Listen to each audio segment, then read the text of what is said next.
What's going on, everybody? Welcome into another episode of the Lakers Outsiders weekly podcast presented by UCast Studios. I am your host, Gary Kester, as always.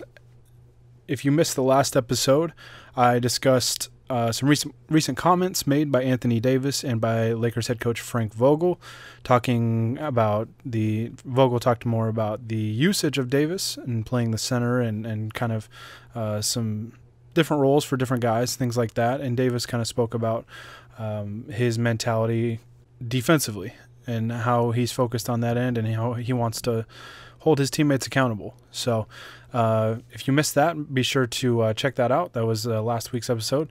On today's episode, I'm going to be talking training camp. Listen, training camp is right around the corner. I mean, by the time I'm recording this, we're approaching about a week or so until Lakers Media Day starts, and training camp is right after that. So literally right after that. So we're almost there. I mean, we can count down the days now before Lakers basketball is back and we start to get some training camp action, some preseason action, and of course that'll lead to the regular season opener against the Clippers, which will be a very, very interesting game. Before I get started, just make sure that you like and comment for this video. Subscribe to UCast Studios and Lakers Outsiders, and you can subscribe on YouTube and all the major podcast platforms, iTunes, Podbean, Spotify, all that. Be sure to follow Lakers Outsiders on social media. Follow us on Twitter at Lakers Outsiders. You can like us on Facebook as well. And of course, you can find all of our content on LakersOutsiders.com. Okay, so let's go ahead and jump on into this because I don't think this will be a very long episode because I'm trying to predict where the Lakers are going to finish in the Western Conference this season. Full disclaimer here, my predictions always sound great to me by the time that I make them. By the end of the season, who knows? Sometimes it's really good and sometimes it's terrible. So it's just a prediction. I'm just kind of trying to guess, just trying to, I'm excited. I'm excited for Lakers basketball. They should be a force in the Western Conference for the first time really in, 6 years at least. So, and keep in mind, basically all my predictions about the Lakers this season are assuming relatively full health.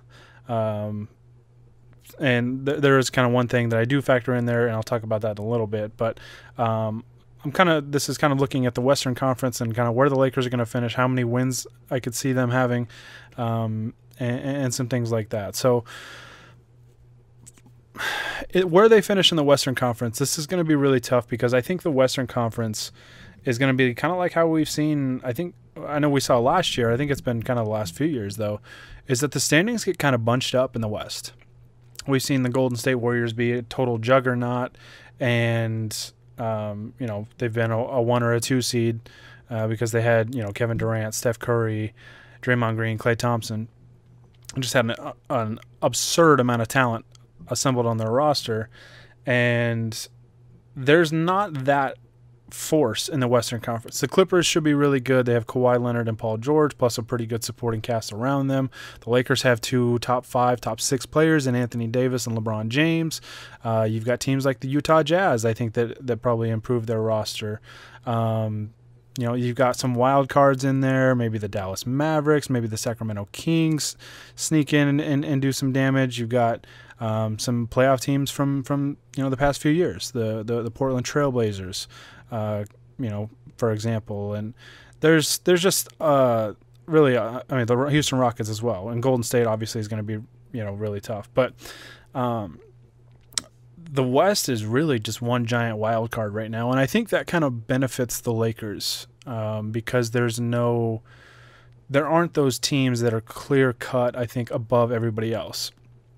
I think in the Western Conference there are, and I've said this before on a couple of different podcasts, but I think for the West there are 7 teams to me that stand out.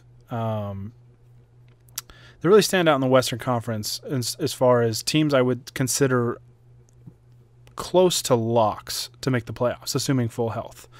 To me, those 7 teams would be, and this is no particular order, I'm just kind of looking at a list here, but the Rockets, the Nuggets, the Warriors, the Jazz, Clippers, Lakers, and I guess those 6 are probably locks. I would probably say the Blazers as well, just because they've got that the star duo in the backcourt with Damian Lillard and CJ McCollum. So those 7 teams, to me, I think are going to be really battling for position, and it's going to come down to health. It's going to come down to health, who can stay healthy, because those teams, I think, are all going to be very, very close in the standings, and I think 1 through 7 could be separated, honestly, by a few games. One team could separate themselves and be more of a regular season team. Who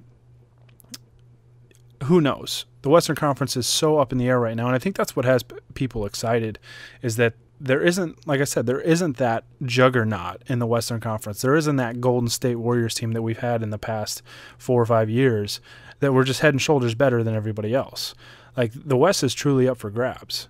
And I don't think that the standings are going to matter all that much, because I think you could see like a 7 seed beat a 2 seed in the West this year, or a 6 over a 3 or whatever.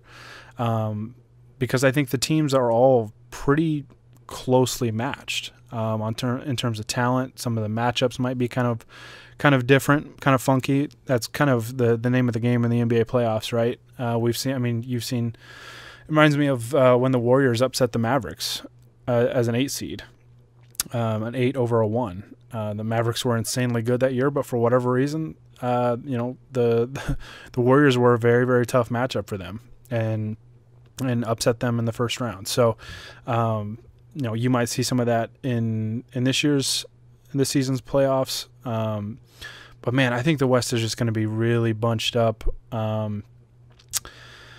Okay, I'll stop rambling. I apologize, but to me, the Lakers, I'm going to go ahead and pick one spot, and then I'll give you kind of a range of what I think that they'll finish. I'm going to go ahead and say that they finish 4th in the Western Conference. Some might think that's too high. Some might think it's too low. To me, I'm going to bet on... So I'll give one reason why it might be too high and one that it might be too low. Or maybe that one that is just right. But why it might be too low, like why people might think that they should be 1, 2, or 3. They have Anthony Davis and LeBron James and Danny Green and Kyle Kuzma, and they've got a talented roster, and I think they're going to be a well-coached team under Frank Vogel. And I think he's got a good staff built in place there. There's a lot of talent on this roster. That can really play off of their 2 superstars. That superstar duo is so perfect. I really think Anthony Davis and LeBron James are a match made in heaven in terms of their on-court skill set. And I mean, they seem to really enjoy one another off the court, which I think is important, because we've seen obviously with the Lakers how some star players can be when they don't get along, both good and bad sometimes. So no, I think that duo is such a force, and the fact that Davis is so good defensively, I think, is what this team really, really needs. And he's ridiculously talented offensively. And then LeBron, I think, finally having kind of an extended offseason is going to be big for him. I mean, he pretty much got shut down the last month or so of the year. And he didn't play all the way till June this year. He's been doing that for almost a decade.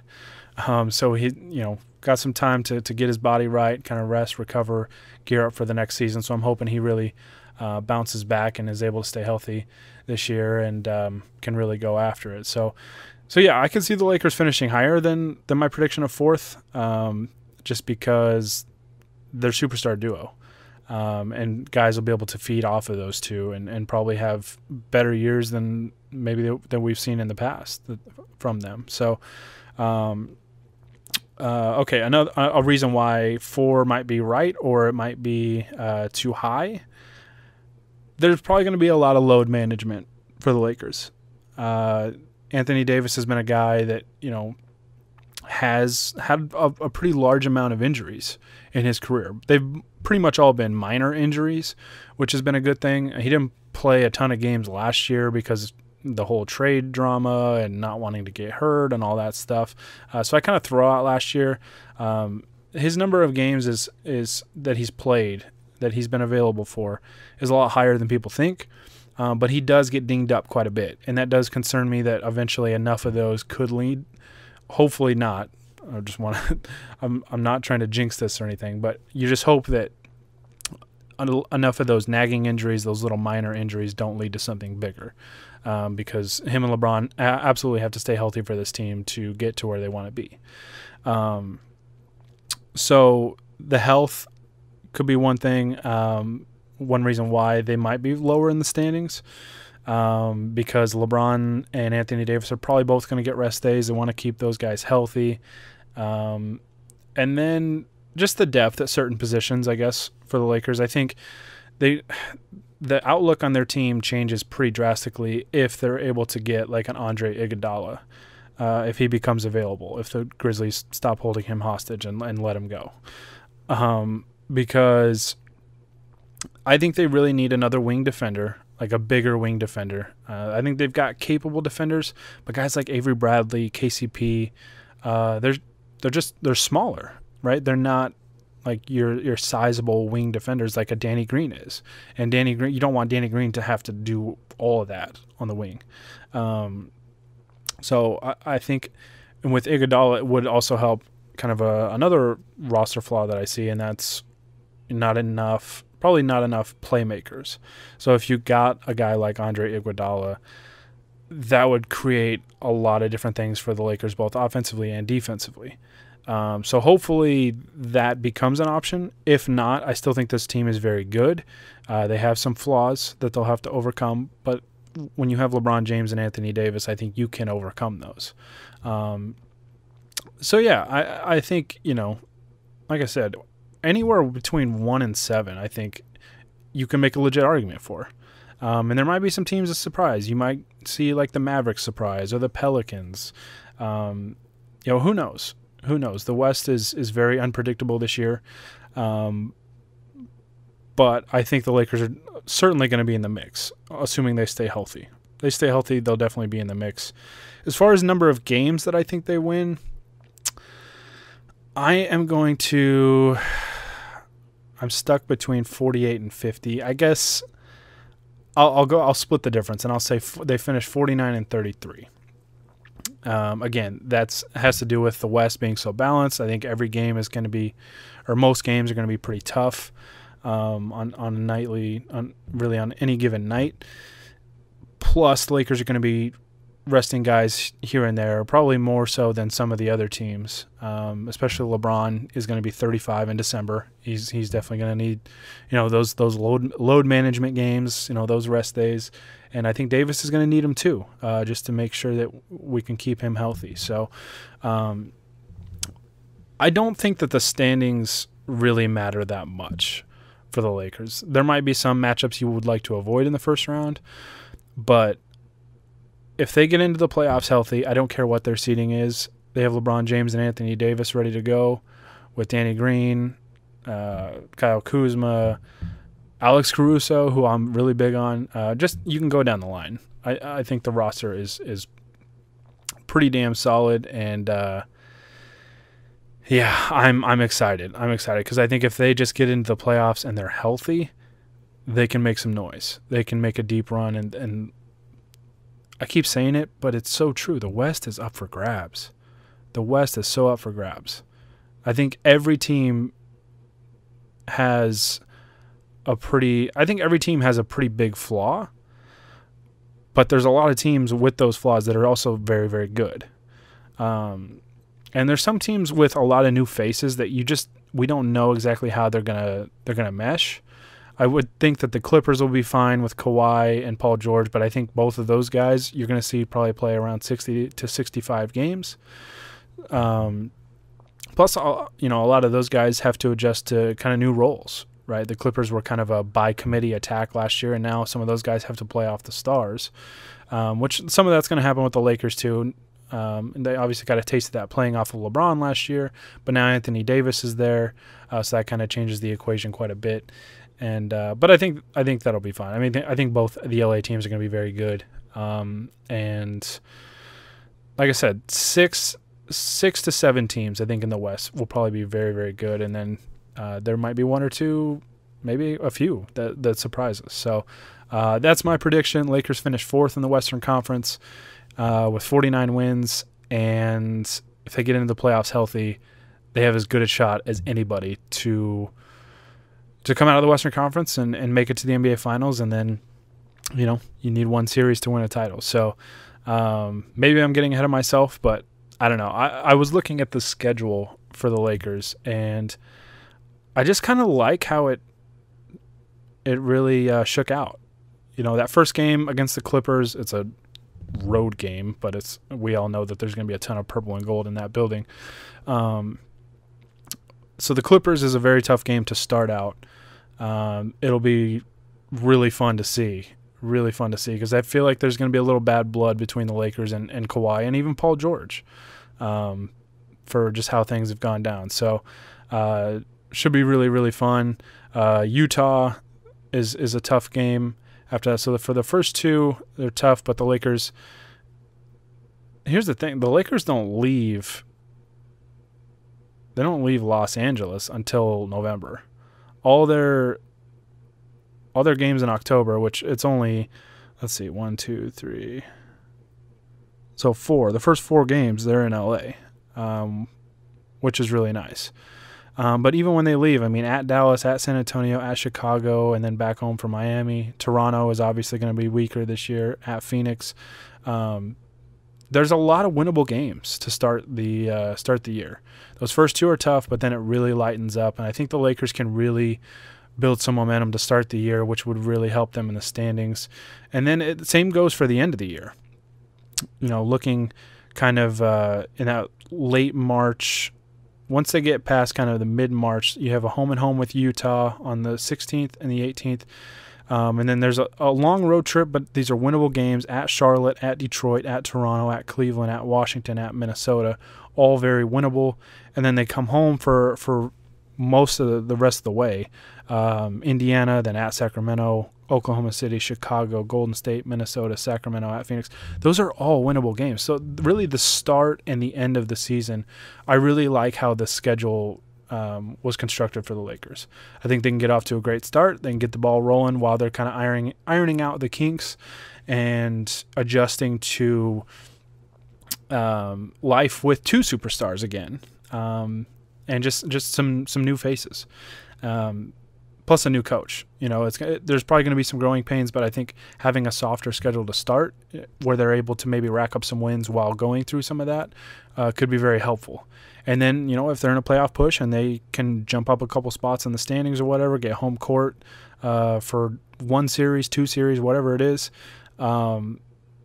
there's an opportunity there the last month of the season to really rack up some wins and move up the standings as well. So I really like how the schedule ended up kind of laying out for the Lakers, and I think there's some real opportunity there. And I think if they just stay healthy, this is a good roster, and I think there are a lot of wins there to be had. So we'll see.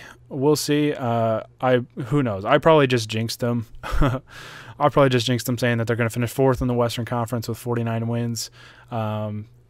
Maybe that prediction is subject to change, but yeah, I like the outlook for this team. I really do. If they can stay healthy, I'm probably going to say that a billion times, but if they can stay healthy, ever since the 2012-2013 season, this team has been snake bitten by injuries. So hopefully, I pray to the basketball gods that this is the year that the Lakers finally stay healthy. And I know we haven't even gotten off to a great start because DeMarcus Cousins already got hurt, and he's out he's probably out for the entire season. But from this point on, hopefully, everybody can stay healthy, and we can see this team, really reach its full potential. Because I think with the 2 superstars in the fold there, it's a players' league. It really is. I like Frank Vogel as a coach, and I think he's going to do good things here. But it is a players' league, and the Lakers have 2 probably top 5 players next season. So that's huge. That's huge. And hopefully Kyle Kuzma can make a leap, and Danny Green can just keep being himself, and Alex Caruso can continue to get better, and some guys can bounce back, Avery Bradley, KCP, whoever. So yeah, there's I think this is going to be a really fun season, assuming health is not an issue. So yeah, let me know what you guys think in the comments. Do you think I was too low with my prediction, too high? Do you think fourth is just about right? Let me know what you think. Leave it in a comment on this video. Make sure you like this video. And again, subscribe to UCast Studios on YouTube and all the major podcast platforms, and do the same for Lakers Outsiders. And you can find all of our Lakers Outsiders content on LakersOutsiders.com. Follow us on Twitter at Lakers Outsiders, and like us on Facebook as well.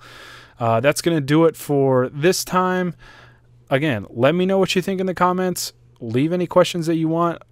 I'll probably try and mention this on every pod, but I'm going to do one mailbag pod per month. And if you leave your question in a comment on any of the Lakers Outsiders weekly pod YouTube videos, I will make sure that they are on the very next mailbag podcast. You can also send them to me on Twitter at Gary Kester or at Lakers Outsiders. So yeah, be sure to do that. Let me know what you think. We're all hoping that the Lakers, get that 1 seed and run the table and get back to the top of that NBA mountain and capture banner number 17. And fingers crossed. Fingers crossed. Let's get this thing going. I'm ready. I'm excited. Training camp is right around the corner, and I can't wait. But thank you guys for listening. I really appreciate it, and thank you guys for the continued support. And yeah, until next time, this is Gary Kester with the Lakers Outsiders, signing off.